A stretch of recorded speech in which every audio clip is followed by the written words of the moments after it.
Përshëndetje, juftoj në hapësirën informative në RTS Gjirokastra kundër të tjera sot do të ndiqni. Nga Kështjella e Argjiros nisi punimet konferenca ndërkombëtare ndërdisiplinore, shkenca dhe inovacioni për zhvillim të qëndrueshëm. Organizimi i Universitetit e Qrem Çabej me universitete partner nga Europa dhe Azia. Kjo konferencë sjell në vëmendje rolin e kërkimit shkencor, inovacionit dhe bashkëpunimit ndërkombëtar në përballim në sfidave të kohës. Pogoni Malor po përfiton një tjetër investim për përmirësimin e infrastrukturës rrugore me financim nga një projekt ndërkufitar i Bashkimit Evropian, por rikonstruktohet aksi Qelis, stacioni hyjor me fshatin Klomo. Aktualisht janë asfaltuar rreth 2 kilometra rrugë, ndërsa puna do të vijojë me shtrimin e 2.5 kilometrave të tjerë, një investim që pritet të lehtësojë lëvizjen dhe të nxjisë zhvillimin e zonës. Në fshatin Golem të Kurveleshit është përuruar Muzeu i Historisë, Traditës dhe Kulturës Bilal Golemi. Muzeu i krijuar për të ruajtur dhe promovuar trashëgiminë historike dhe kulturore të zonës, mban emrin e një prej figurave më të shquara të kësaj treve dhe synon t'u përcjell këto vlera brezave të rinj. Në kulmin e temperaturave të larta, 65 vjeçari Ferdinand Varfi nga Duka i Tepelenës ka zgjedhur të vrapojë nga Tepelena drejt Kakavijës. Me pasionin për sportin dhe vullnetin e palëkundur, ai përcjell mesazhin se mosha nuk është pengesë për të jetuar aktiv dhe fton veçanërisht të rinj ta bëjnë aktivitetin fizik pjesë të përditshmërisë së tyre. Ju njohim tani më gjerësisht. Ministri i Arsimit Mirela Kumbaro mori pjesë në ceremoninë e certifikimit të 74 pjesëmarrësve në programin e trajnimit të detyrueshëm për drejtues të arsimit parashkollor. Në fjalën e saj, Kumbaro theksoi se nga 5 thirrjet që ka hapur ky institucion për drejtues të arsimit parashkollor, kemi 85 drejtues në detyrë dhe 53 aspirantë për pozicione drejtuese. U certifikua nga shkolla e drejtorëve brezi i dytë i drejtuesve të institucioneve të arsimit parashkollor. Ministri i Arsimit Mirela Kumbaro u shpreh se nga 5 thirrjet që ka hapur ky institucion për drejtues të arsimit parashkollor, kemi 85 drejtues në detyrë dhe 53 aspirant për pozicione drejtuese.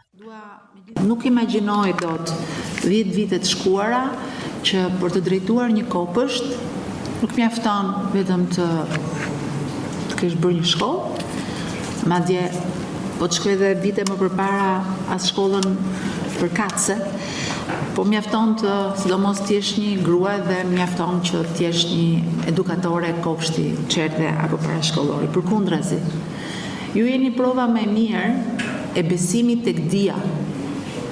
Dhe fakti që jemi në brezin e dytë të drejtuesisht të certifikuar të arsimit parashkollor, do të thotë që kemi rritur standardin edhe garancin për cilësinë në arsimin parashkollor, që është themeli i brezit që vjen, i brezit që po rritet. Në 439 kandidat që kanë aplikuar edhe janë certifikuar me sukses, ndërkohë 138 pjesëmarrës nga 36 zyra vendore arsimore në të gjithë vendin. Në ceremoninë ku certifikuan 74 pjesëmarrës në programin e trajnimit të detyrueshëm për drejtues të arsimit parashkollor, Ministria Kumbaro e vuri theksin te shkolla e drejtorëve, institucion që në bashkëpunim me Fondacionin Shqiptaro-Amerikan për Zhvillim po konsolidon një histori suksesi duke integruar praktikat më të mira ndërkombëtare në fushën e zhvillimit të leadershipit arsimor dhe menaxhimit të institucioneve edukative. E pohoj pa asnjë ngurim që shkolla e drejtorëve e ngritur si një kërkesë e qeverisë shqiptare dhe një projekt i përbashkët me Fondacionin Shqiptaro-Amerikan për Zhvillim, që në të gjitha projektet e veta për hir të së vërtetës na ka ofruar standard dhe kjo pasi diskutim, kjo është një tjetër histori suksesi Martin edhe Sander në bashkëpunimin e gjatë në shumë sektor që ne kemi së bashku. Shkolla e drejtorëve ka bërë vërtet një punë shumë të mirë. Unë dua falenderoj stafin, ekipin dhe të gjithë trajnerët, të cilët mendoj që edhe vetë kanë mësuar shumë në bashkëpunim me të gjithë institucionet e arsimit shqiptar. Në këtë takim u prezantuan edhe projektet më të mira të pjesëmarrësve që u certifikuan nga kjo thirrje. Nga Kështjella e Argjiros nisi punimet të konferenca ndërkombëtare ndërdisiplinore, shkenca dhe inovacioni për zhvillim të qëndrueshëm. Organizimi i Universitetit Ekrem Çabej me universitete partner nga Europa dhe Azia. Kjo konferencë sjell në vëmendje rolin e kërkimit shkencor, inovacionit dhe bashkëpunimit ndërkombëtar në përballimin e sfidave të kohës së. Kalaja Argjiros mirëpriti seancën plenare të konferencës ndërkombëtare Shkenca dhe Inovacioni për zhvillim të qëndrueshëm, duke mbledhur studiues, pedagog dhe personalitete akademike nga universitetet e Evropës dhe Azisë. Aktiviteti u përshëndet nga rektori i Universitetit Ekrem Çabej, profesor Dr. Jahucana, ministri i Arsimit Mirela Kumbaro, kryetari i Bashkisë Gjirokastër Flamur Golemi, si dhe rektore përfaqësues të universiteteve partnere të pranishëm në sallë dhe përmes lidhjeve online. Kjo konferencë është dëshmi e qartë e asaj që universiteti duhet dhe mund të jetë në shekullin e 21. Jo vetëm një vend ku transmetohet dija, por një hapësirë ku ajo prodhohet, sfidohet, pasurohet, vjen në shërbim të shoqërisë. Në këtë kohë, ku shoqëritë tona përballet me transformime të shpejta dhe me sfida mjekësore, ekonomike e sociale, teknologjike e kulturore, roli i universiteteve bëhet edhe më i rëndësishëm. Ne nuk mund të qëndrojmë të mbyllur brenda kufive të një disipline të veçantë, sepse vetë realiteti është ndërdisiplinor. Tema e kësaj konference, shkenca dhe informacioni për zhvillim të qëndrueshëm, është veçanërisht aktuale dhe domethënëse, sepse lidh dy shtylla të qendrore të kohës, shkencën dhe inovacionin. Dua t'ju uroj me gjithë zemër suksese edhe mbarësi në këtë konferencë 2 ditore që mbledh bashk jo vetëm pedagog, jo vetëm student, jo vetëm kërkues shkencor, por sidomos miq të dijes, të kërkimit shkencor dhe të arsimit lartë.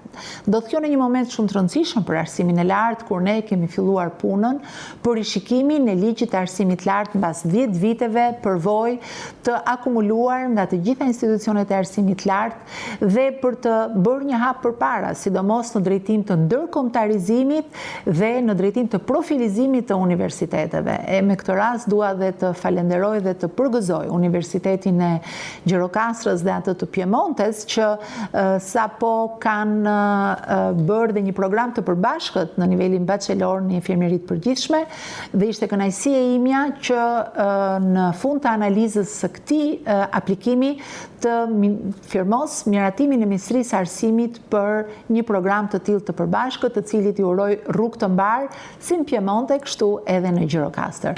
Është një kënaqësi e veçantë i Gjirokastër në këtë konferencë ndërkombëtare, shkenca dhe inovacioni për zhvillim të qëndrueshëm, e cila e kemë qytetin tonë një takimi të studiuesve, ideve dhe bashkëpunimit ndërkombëtar. Përgëzoj Universitetin Ekrem Çabej për organizimin e kësaj konferencë që ka sjellë Gjirokastër profesorë dhe studiues nga universitetet e Evropës, Shtetet e Bashkuara të Amerikës dhe Azisë. Prania juaj është bërështuar për universitetin, për qytetin dhe për vendin tonë. Universiteti Ekrem Çabej është një nga anësimet më të rëndësishme të Gjirokastër dhe të Shqipërisë. Ai formon profesionistë, ndërtohet bashkëpunimin me universitetet evropiane dhe kontribuon në zhvillimin ekonomik, social dhe kulturor të rajonit. Për Bashkinë e Gjirokastrës, universiteti është një partner strategjik.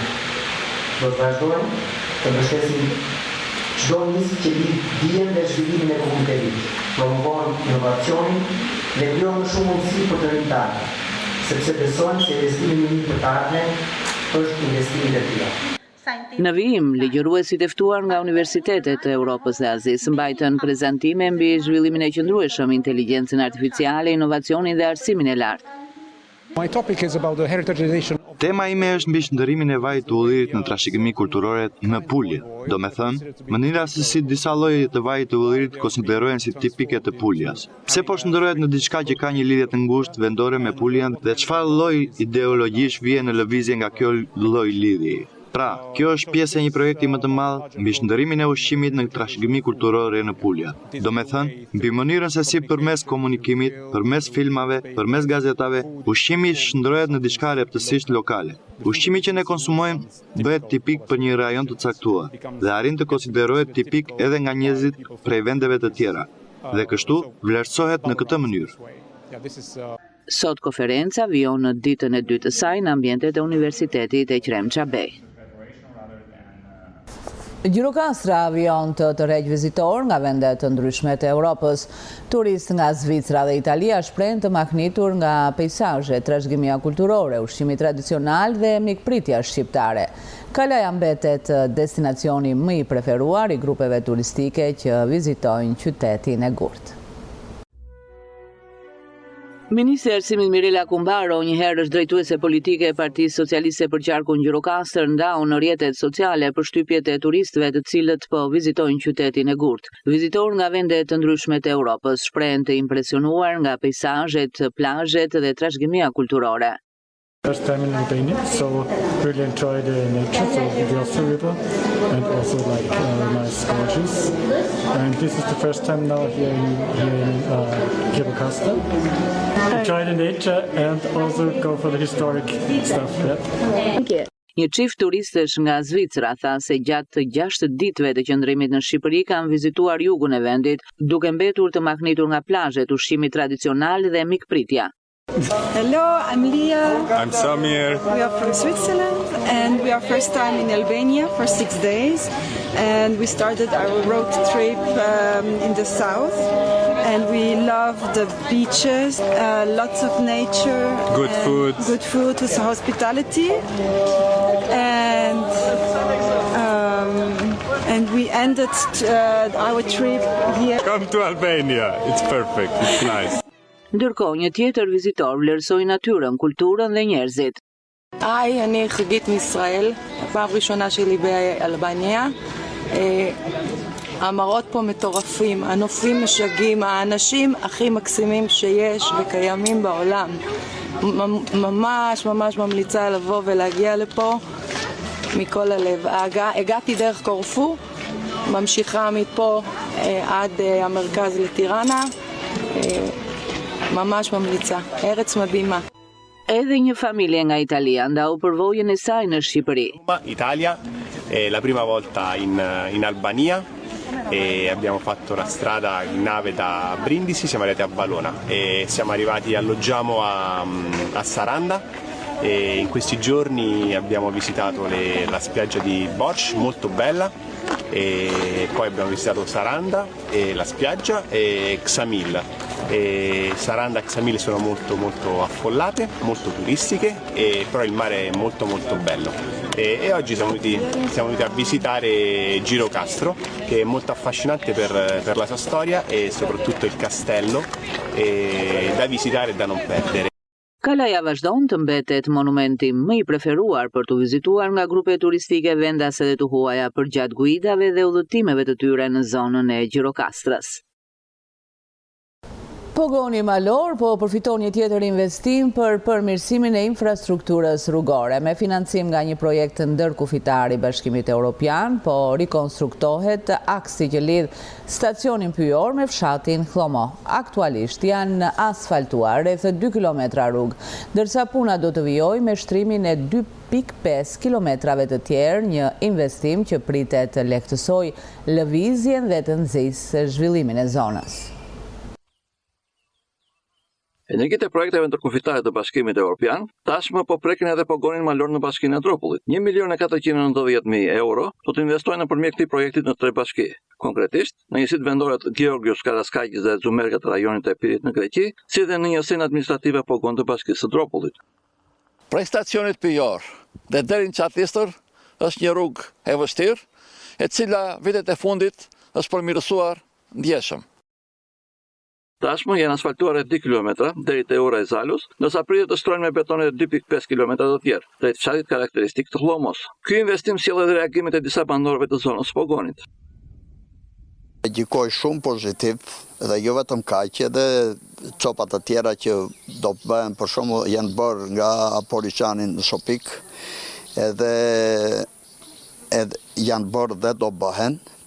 Edhe sidomos edhe rruga që filloi mbrapsht nga Çajupi dhe vjet dalin në stacionin pyjor, që duhet të bësh të paktën nga Shuha deri këtu, po megjithatë neve do të presim, se kemi besimin që ato që na janë dhënë premtimet që deri në vitin 29 do të bëhet kjo rrugë, me këtë shpresë do të ecim. Cimi dur por unë do thosha kryesorja është rruga që na lidh gjithë Pogonin me Gjirokastër. Dhe ajo duhet, dhe ajo.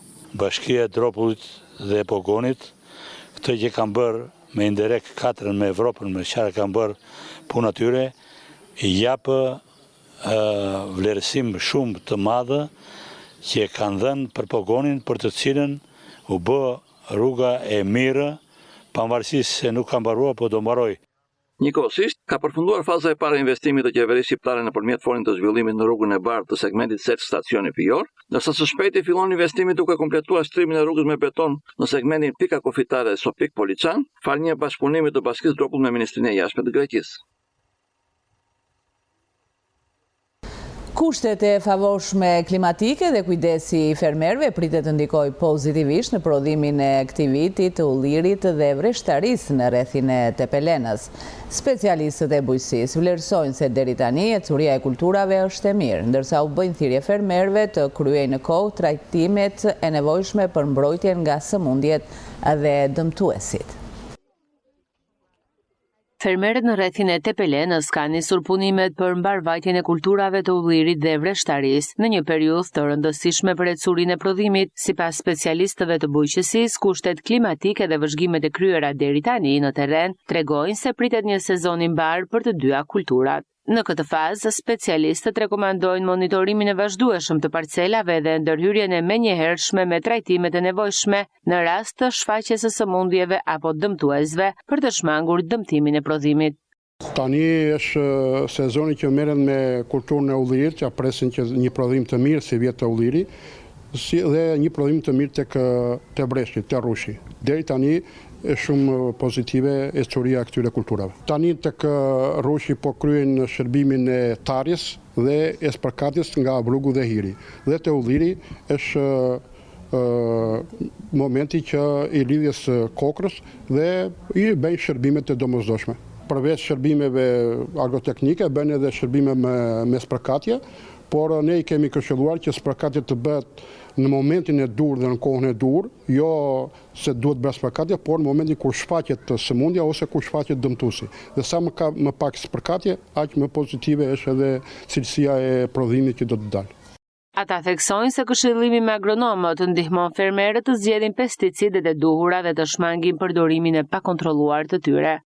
Duhet të paraqiten tek specialistët, tek zyra jonë, për të marrë konsulencën e dur dhe për të parë nëse në çfarë fazë është për hapur sëmundja dhe me çfarë pesticidi do t'i rekomandojnë. Na informacion deri tani nuk kemi patur në një shfaqje të sëmundjes të gjera.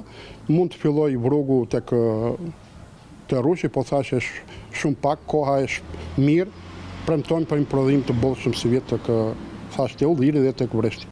Në Tepelen, ullin dhe vreshtat zënë një sipërfaqe të konsiderueshme të tokës bujqësore dhe përbën një burim të rëndësishëm të ardhurash për fermerët. Në fshatin Golem të Kurveleshit është përuruar Muzeu Historisë, Traditës dhe Kulturës Bilal Golemi. Muzeu i krijuar për të ruajtur dhe promovuar trashëgimin historike dhe kulturore të zonës, mban emrin e një prej figurave më të shquara të kësaj treve dhe synon t'u përcjell këto vlera brezave të rinj. Fshati Golem në Kurvelesh ka tashmë një hapësirë të re kushtuar historisë dhe identitetit të tij. Në kuadër të aktivitetit festivali me smaleve, u përurua edhe Muzeu i Historisë, Traditës dhe Kulturës Bilal Golemi, një muze që mban emrin e një prej figurave më të shquara të kësaj treve. Muzeu synon të ruajë dhe promovojë trashëgimin historike, kulturore dhe etnografike të Golemit, duke sjellë për vizitorët objekte, dokumente dhe dëshmi që pasqyrojnë jetën dhe traditat e zonës ndër vite. Sipas banorit të fshatit Skënder Korkuti, kjo është vetëm pika e nisjes së një nisme që duhet të pasurohet edhe më tej. Ai thekson se historia, traditat dhe vlerat e Golemit meritojnë të ruhen dhe të përcillen brezave të rinj në mënyrë që identiteti i kësaj treve të mos humbas. Ky kënd që sot u përmua i Bilal Golemi. Nuk përfaqëson muzeun që ne dëshirojmë të bëjmë. Ky është vetëm një indicje për të bërë muzeun e Golemit, që është detyrë e domosdoshme për ne golemasit, duke na ndihmuar edhe organet lokale, të cilët duhet të investojnë për këtë dhe që ne duhet të sjellim brezat. Brezat kanë nevojë të ta njohin historinë dhe ta çojmë përpara ato. E kemi për detyrë ta bëjmë këtë muze për ata që dhanë jetën, për ata që kanë kontribuar dhe që do të mbetet brezave. Falenderojmë dhe gjithë këta fondacionin dhe këta që iniciuan këtë aktivitet kaq i rëndësishëm dhe që duhet të çohet më përpara edhe në fshatrat e tjera të Kurveleshit, duke e ringjallur dhe duke ngritur fshatin në nivele të reja. Ky muze u realizua nga Qendra për Bashkëpunim dhe Zhvillim Rajonal RCDC me mbështetjen e Ministrisë së Turizmit, Kulturës dhe Sportit, si dhe Ministrisë së Bujqësisë në bashkëpunim me komunitetin lokal. Organizatorët e konsiderojnë muzeun dhe festivalin si dy iniciativa që do të kontribuojnë në zhvillimin e turizmit kulturor dhe në ruajtjen e trashëgimisë së Kurveleshit, duke bërë Golemin një destinacion ku historia, kultura dhe tradita takohen me vizitorët nga e gjithë Shqipëria dhe më gjerë. Qendra për Bashkëpunim dhe Zhvillim Rajonal ka organizuar festivalin Mes Maleve. Në kuadër të festivalit Mes Maleve u planifikuar që të bëjë dhe një ekspozit për doktor Bilal Golemin, një shkencëtar që është i dëgjuar në gjithë botën. Përurimi i muzeut u zhvillua gjatë aktivitetit festivali Mes Maleve, një aktivitet që i kushtohet trashëgimisë, historisë, traditës dhe polifonisë shqiptare. Nën tingujt e këngëslave dhe mes peizazheve të Kurveleshit, edicioni i parë i festivalit mblodhi artistë, grupe polifonike dhe banorë të zonës, duke promovuar vlerat kulturore dhe turistike të krahinës. Në kulmin e temperaturave të larta, 65 vjeçari Ferdinand Varfi nga Duka i Tepelenës ka zgjedhur të vrapojë nga Tepelena drejt Kakavijës. Me pasionin për sportin dhe vullnetin e palëkundur, ai përcjell mesazhin se mosha nuk është pengesë për të jetuar aktiv dhe fton veçanërisht të rinjt ta bëjnë aktivitetin fizik pjesë të përditshmërisë së tyre. Vapa për shumicën është një arsye për të qëndruar në hije, por për Ferdinand Varfin është një sfidë që duhet përballur. Në ditët kur temperaturat kanë prekur vlerat ekstreme, 65 vjeçari nga fshati Duka i Tepelenës ka zgjedhur të vrapojë nga Tepelena drejt pikës kufitare të Kakavijës. I apasionuar pas sportit dhe aktiviteteve fizike, ai thot se nuk është herë e parë që ndërmerr nisma të tilla. Për të, vrapi është një mënyrë jetese, një sfidë me vetveten dhe një mesazh se kujdesi për shëndetin nuk një mosh. E kam njësur shumë shpejt një mosh fëmijëri, e kam dëshirë që të vete e kam provuar shumë herë me dokumenta. Dëshira është e madhe të vete një në Dubai, ta provoj në Dubai, rreth 60 km për 8 orë, 9 orë. Po e kam pasur shumë të dashur që në mosh fëmijëri, po kjo që fatkeqësi kisha pasur një problem me shëndetin, kisha pasur një problem me shëndetin, kisha kaluar një shqetësim, një azëm dhe nuk u përgjigjesha dot të rregullave e ligjeve ndërkombëtare. Tash i kam e parë mësimi, dëshiroj që ezuria ime le të mbrit deri diku, nuk është shumë i shqetësueshëm programi. Vitin e kaluar e kam bërë një këta 70 km që e kam bërë drejt Tepelenës e Leva. Me 10 herë kam bërë, me 100 herë kam bërë kështu në përmale, prandaj nuk duket puna ime. Një herë në 97 kam bërë nga Tepelena, kam bërë në Bregdet, andaj nga Keparoj Sarandës, një herë kam bërë në drejtim nga Tepelena në Vlorë. Në përvap të fjalë. Ai thot se përgatitja fizike, vullneti dhe pasioni për sportin janë motivim kryesor për të vazhduar përpara. Po një shkrimtar i madh ka thënë që jeta është një lodër e vogël. Ndërsa për mendimin tim jeta është kënaqësi, nuk është pasuri. Nga Tepelena dhe Ngjyrakasë po mbrik për 4 orë. Me ndërgjegje nga këmbë të dobësova po këtu e lart vendoj se jam i pa rritshëm. Me këtë nizm, 65 vjeçari synon të frymëzoj edhe të rinjt që ta bëjnë aktivitetin fizik pjesë të përditshmërisë së tyre, duke dëshmuar se mosha nuk është pengesë kur ekziston dëshira për të qenë aktiv. Përfunduam këtu të nderuar shikues, ishte gjithçka e përgatitur për këtë ditar informativ në RTS Gjirokastra. Ndahemi bashkë, miru takofshi.